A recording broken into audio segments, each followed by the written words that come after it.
লোকটা এবার এক দৌড়ে জান্নাতের ভিতরে ঢুকে যাবে। লোকটার দৌড় দেখে আবার লোকটারে আল্লাহ ডেকে বলবে, একটু দাঁড়া, একটু দাঁড়া, জান্নাত তো দিছি, তো দৌড় দিলি কেন?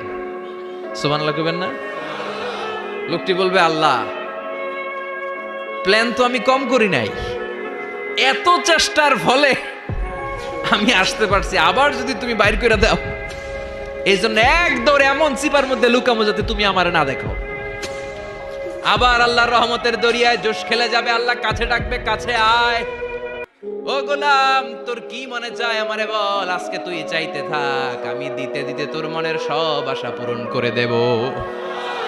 লোকটা খুশি হয়ে বলবে, আল্লাহ আমারে এটা দাও, বাড়ি দাও, গাড়ি দাও, নারী দাও, এটা দাও, ওটা দাও, একের পর এক চাইতে থাকবে, আল্লাহ সব তারে দিতে থাকবে। চাইতে চাইতে লোকটার সব চাওয়া যখন শেষ, সে বলবে, আল্লাহ আর আমার চাওয়ার কিছু নাই। আল্লাহ বলেন, নো, এত তাড়াতাড়ি যে তুমি খেলা শেষ করতে পারবা না মনু, আমার সাথে তোমার এই খেলা আরো লম্বা সময় চলতে হবে, তোমার অনেক কিছু চাইতে হবে। তুই আজকে চাইতে চাইতে তোর সব চাও আমার কাছে বলবি, আর আমি দিতে দিতে তোর জীবন ধন্য করে দেব।